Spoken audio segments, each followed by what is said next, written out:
பட்டாணி ஒரு 5 மணி நேரம் ஊற வச்சிருக்கு. அதை குக்கரில் போட்டு 4 விசில் விட்டு எடுக்கணும்.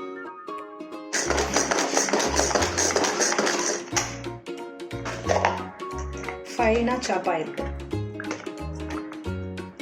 இது வேணுங்கிறவங்க டிஸ்கிரிப்ஷன் பாக்ஸில் இருக்கு, பார்த்துக்கோங்க. பன்னீர் கொஞ்சம் துருவி எடுத்து வச்சுக்கோங்க. வேக வச்ச பட்டாணி, பொடிச்ச சேமியா, மைதா மாவு, கார்ன்ஃப்ளவர் பவுடர் 2 டீஸ்பூன்,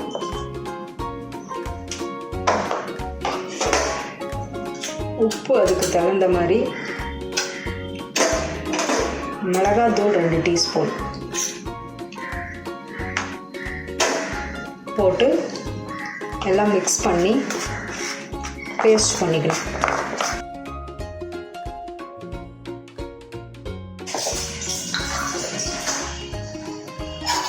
கடாய் சூடான உடனே 2 ஸ்பூன் எண்ணெய் விட்டு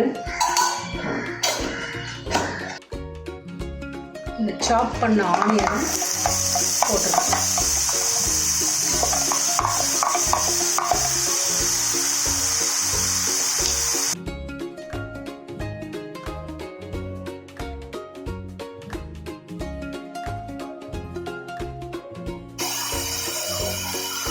அது கூட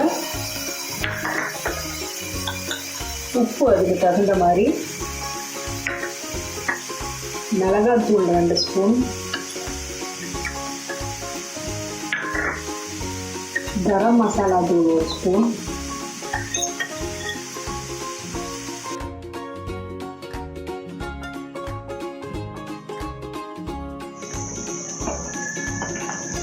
ஸ்மாஷ்டு பொட்டேட்டோவை இதில் கலந்துடணும்.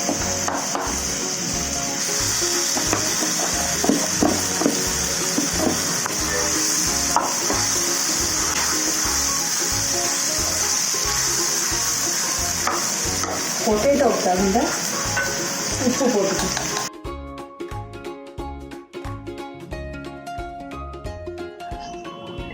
ஃபைனாக மிக்ஸ் ஆன உடனே இதை எடுத்து ஒரு பவுலில் ட்ரான்ஸ்ஃபர் பண்ணிடணும். மறுபடியும் கடாயை வச்சு 2 ஸ்பூன் எண்ணெய் விட்டு கொஞ்சம் உப்பு, கொஞ்சம் மிளகாத்தூள்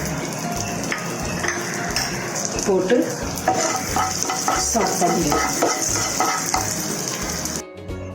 இந்த வேக வச்ச பட்டாணியை அதோட மிக்ஸ் பண்ணி, பட்டாணியோட இந்த கிரேட்டட் கொஞ்சம் பன்னீரையும் அதோட மிக்ஸ் பண்ணி எடுத்து வச்சுக்கோங்க. இதை தனியாக எடுத்து ஒரு கப்பில் எடுத்து வச்சுக்கோங்க. இந்த உருளைக்கிழங்கு மசாலாவை நல்லா உருண்டை பண்ணிவிட்டு இந்த மாவில் டிப் பண்ணி எடுத்துட்டு இந்த சேமியாவில் பரட்டிட்டு இதை குழியாக பண்ணிடணும். நெஸ்ட் மாதிரி குழி பண்ணி வச்சுக்கணும்.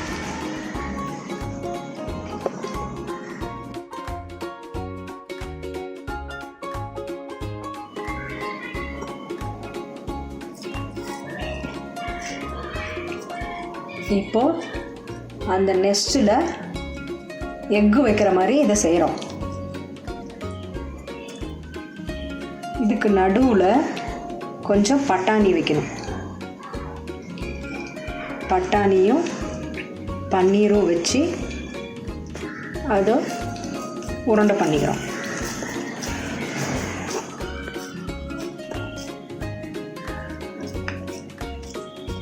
உருண்டை பண்ணிவிட்டு அதுக்கப்புறம் இந்த மைதா மாவில் டிப் பண்ணி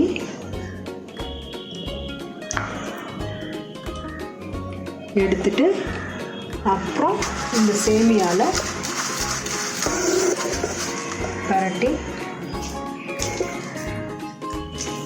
எடுத்துடுவோம்.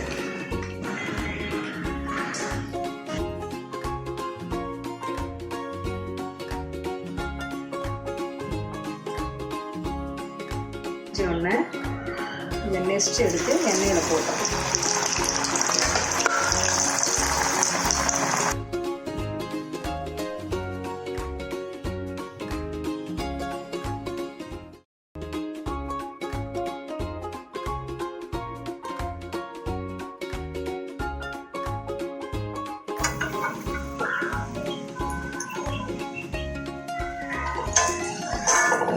Next ready.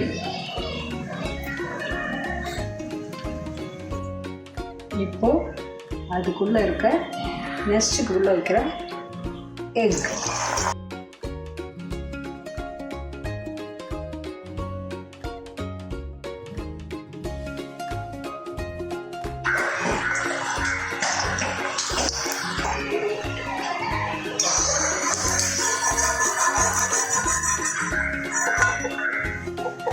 இப்போ ரெடி ஆயிடுச்சு. இப்போ பேர்ட்ஸ் நெஸ்ட் ரெடி.